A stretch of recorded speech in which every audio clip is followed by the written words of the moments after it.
अश्नीर ग्रोवर, आज कौन नहीं जानता अश्नीर ग्रोवर को। शार्क टैंक इंडिया सीजन 1 की ये पहले जज रह चुके हैं, लेकिन अनफॉर्चुनेटली अश्नीर ग्रोवर को शार्क टैंक इंडिया से निकलना पड़ा और उनके जगह आए नए शार्क जिनका नाम है अमित जैन। यस एग्जैक्टली, आज हम नए शार्क अमित जैन की सक्सेस स्टोरी के बारे में जानने वाले हैं। Who is the founder of car-dekho.com, जिन्होंने कार देखो को आज 9,000 करोड़ का ब्रांड बना दिया। आज इनकी कंपनी की वैल्यूएशन 9,000 करोड़ है और कार देखो आज जो 9,000 करोड़ का ब्रांड है ये एक गैरेज से स्टार्ट हुआ था और वो भी उनके पास एक टेबल थी जिसके ऊपर उन्होंने वाइट टेबल रखा था और एक लैपटॉप और उनके साथ उनका भाई था। तो ऐसे कार देखो की शुरुआत हुई थी। तो चलिए आज हम अमित जैन की स्टोरी की सक्सेस स्टोरी के बारे में जानते हैं। So please make sure you watch this video till the end. So let's get started. So चलिए अमित जैन की स्टोरी की शुरुआत करते हैं उनके एक इंसिडेंट से। उनका एक इंसिडेंट था जब उनके पेरेंट्स उनके बारे में डिस्कस कर रहे थे कि अमित कुछ पढ़ाई में कर नहीं रहा है, कुछ हो नहीं रहा है, बिगड़ता चला जा रहा है, क्यों ना इसको हम लोग चाय का ठेला डाल के देते, चाय की दुकान खोल के देते। और जब अमित जैन जी ने इस कॉन्वर्जेशन को सुना तो उनके अंदर से उनको ऐसा बहुत बेकार फील हुआ कि यार क्या कर रहे हैं यार मेरे पेरेंट्स, मुझे मतलब चाय की दुकान नहीं खोलनी, मुझे लाइफ में कुछ बड़ा करना है, मुझे लाइफ में ये सब छोटी मोटी चीज़ें नहीं करनी है। तब उन्होंने लाइफ में डिसाइड किया कि अब वो पढ़ाई पर फोकस करेंगे। तब उन्होंने और फिर उन्होंने अपने पढ़ाई पर पूरा फोकस किया और फिर वो उनका एडमिशन हुआ आईआईटी में। और जब उनका आईआईटी में एडमिशन हुआ तब उनके ड्रीम्स और बड़े हो गए, क्योंकि वहाँ पर सब लोग जो भी स्टूडेंट्स थे उनके बहुत बड़े ड्रीम्स थे, लाइक सीईओ बनना, लाइक इस कंपनी का फाउंडर बनना, लाइक इतना बड़ा स्टार्टअप करना, लाइक $1 बिलियन, $1 मिलियन। ये सब उन्होंने फर्स्ट टाइम अपने लाइफ में सुना, ये सब टर्म्स उन्होंने अपने लाइफ में फर्स्ट टाइम सुने। तब वहाँ से उनका दिमाग खुला कि यार कितने बड़े सपने इन लोगों के। तब उनको ऐसे अंदर से फील आया कि यार अब मुझे लाइफ में मतलब कुछ कंपनी खड़ी करनी है, ऐसा उनको अंदर से एंटरप्रेन्योरियल फील आई बाद में। और जब उनकी पढ़ाई कंप्लीट हुई तो उन्होंने सबसे पहला जॉब किया टीसीएस में, टाटा कंसल्टेंसी सर्विसेज में। इन टाटा कंपनी में उन्होंने सबसे पहला जॉब किया।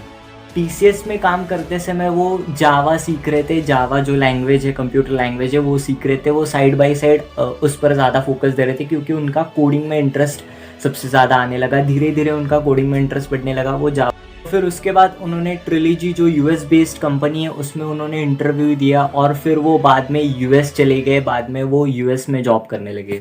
अमित जैन सबसे बड़े बेटे थे घर में। उनका छोटा भाई था जिसका नाम है अनुराग जैन। सो यहाँ आता है उनका सबसे बड़ा लाइफ चेंजिंग मोमेंट, क्योंकि यहाँ पर वो अपनी फैमिली की पूरी जिम्मेदारी लेने वाले थे। उनके ऊपर पूरी जिम्मेदारी आने वाली थी क्योंकि 2006 में उनके फादर को डिटेक्ट हुआ कैंसर, जो कि लास्ट स्टेज पर था।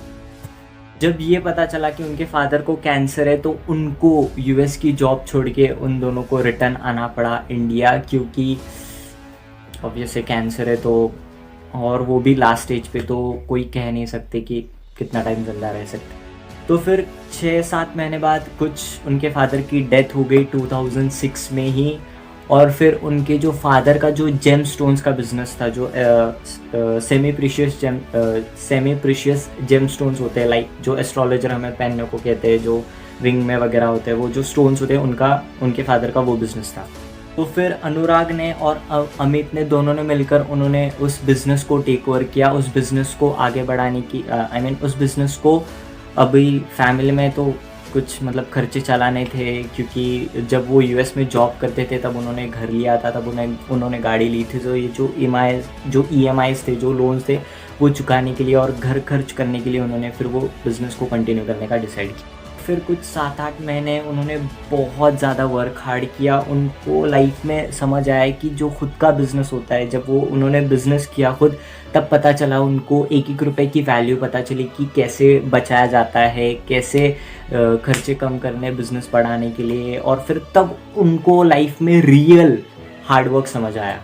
और फिर कुछ समय बाद अनुराग जैन और अमित जैन दोनों ने डिसाइड किया कि यार इसमें कुछ मज़ा नहीं आ रहा है। मतलब ये जो बिज़नेस वो कर रहे, जो सेमी प्रीशियस स्टोन्स का था, वो जो जेम स्टोन्स है उसका बिज़नेस कर रहे थे वो, तो फिर उनको ऐसे अंदर से आया कि यार इसमें कुछ मतलब बहुत बड़े सपने हैं और ये जो बिज़नेस है वो मतलब उनको सूट नहीं कर रहा है, क्योंकि उनका कोई स्किल नहीं थी, इसमें कुछ नहीं था। उन्होंने सीखा लेकिन उनको मज़ा नहीं आ रहा था।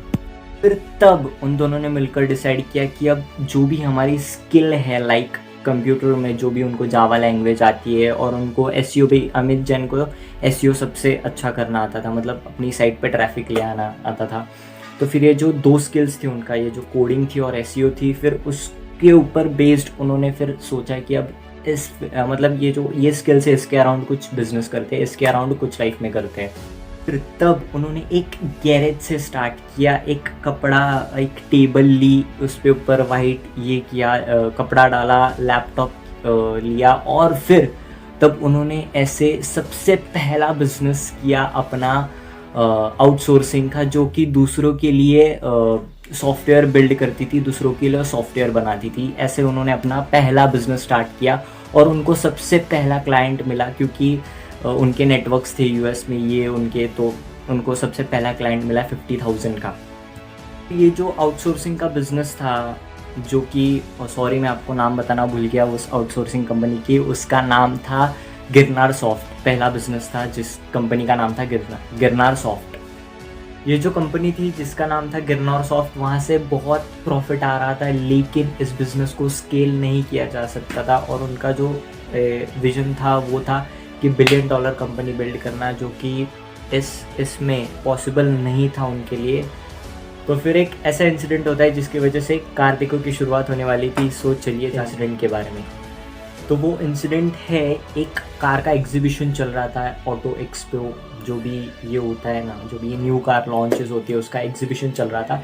तो फिर उन्होंने वो एग्जीबिशन देखा और फिर शाम को जब वो दोनों घर पे आए तो उन्होंने सर्च किया उन न्यू कार्स के बारे में कि क्या है, क्या वैल्यू है वगैरह वगैरह, जो भी प्राइस है उसके बारे में देखना शुरू किया। तो लेकिन उनको इंटरनेट पे वो जो नई कार लॉन्च हुई थी उसके बारे में कुछ इन्फॉर्मेशन ही नहीं मिली। तो फिर उन्होंने न्यू साइट लॉन्च करी जिसका नाम उन्होंने पहले रखा था ecarsinfo.com, जहाँ पर वो कार के बारे में इंफॉर्मेशन देते थे। जो भी इंफॉर्मेशन होती है वो, जो भी कार से रिलेटेड जो भी इंफॉर्मेशन होती है वहाँ पर वो होती थी। लेकिन उनका एक फ्रेंड था जो अजय था, उन्होंने उनको एक नया नाम सुझाया और वो नाम था कि कार देखो, और ऐसे शुरुआत हुई कारदेखो.com की। तो फिर ऐसे हुई कार्तिकों की शुरुआत और धीरे धीरे उनकी ट्रैफिक बढ़ने लगी। वैसे भी अमित जैन को एसईओ आता था तो उन्होंने अच्छे से एसईओ किया और फिर धीरे धीरे अपने कस्टमर बढ़ाए, धीरे धीरे उन्होंने ट्रैफिक बढ़ाया, और फिर उनकी जो पहली इनकम जनरेट हुई वो हुई गूगल एड्स से। और जब वो ऐसी इनकम जनरेट कर रहे थे तब वो कार से रिलेटेड वो आउट ऑफ इंडिया रिसर्च कर रहे थे कि कुछ है क्या मार्केट में गैप जो इंडिया में नहीं हो रहा है। तो फिर वहाँ पर उनको एक autotrade.com नाम की उन्होंने कंपनी को देखा, और autotrade.com ऑनलाइन कार सेलिंग का बिज़नेस करती थी जो कि इंडिया में नहीं हो रहा था। तो फिर autotrade.com का जो वो बिज़नेस था वहाँ से इंस्पायर होकर अमित जैन को भी आइडिया है क्यों ना ये बिज़नेस आइडिया इंडिया में भी करा जाए। तो फिर उन्होंने फिर इंडिया में ऑनलाइन कार सेलिंग का बिज़नेस जो कार देखो उसको स्टार्ट किया, और फिर धीरे धीरे करके आज वो 9,000 करोड़ की कंपनी बन गई है। जो उनका विजन था स्टार्टिंग से ही उन्होंने उस चीज़ को कंप्लीट किया, और एक गैरेज से स्टार्ट हुई थी जो एक लकड़े का मतलब टेबल था और फिर सिर्फ एक लैपटॉप था, और आज 9,000 करोड़ का ब्रांड बन चुका है कार देखो। सो ये थी अमित जैन की कहानी, और इनकी कहानी से जो मैंने जो सबसे बड़ा लेसन सीखा है वो है कि अपनी लाइफ में हार्डवर्क करना होना चाहिए। मतलब हार्डवर्क होना चाहिए, चाहे फिर आप लाइफ में कुछ मतलब कहाँ से भी बिलोंग करते हो। उन्होंने तो जयपुर में बैठ करके $1 बिलियन कंपनी बना दी, जयपुर में बैठ करके। तो कोई कुछ भी कर सकता है। बस उनकी स्टोरी से मैंने एक लेसन सीखा है और वो है हार्डवर्क। आपका बैकग्राउंड कोई नहीं मैटर करता, आपके मार्क्स कुछ नहीं मैटर करते, कैसे भी हो आप, कैसे भी हो, अगर सपना बड़ा है और if you are ready to do hard work तो लाइफ में कुछ भी हो सकता है। और ऐसे बहुत सारे स्टोरीज़ मैं लाता रहूँगा, बहुत सारे स्टोरीज़ आप इस चैनल पर देखेंगे। So please make sure subscribe this channel and please comment कीजिए कि आपको वीडियो कैसा लगा, क्योंकि आपका अच्छा एक्सपीरियंस हमारी growth. And thank you so much to watch this video till the end. Thank you so much from the bottom of my heart to watch this video till the and.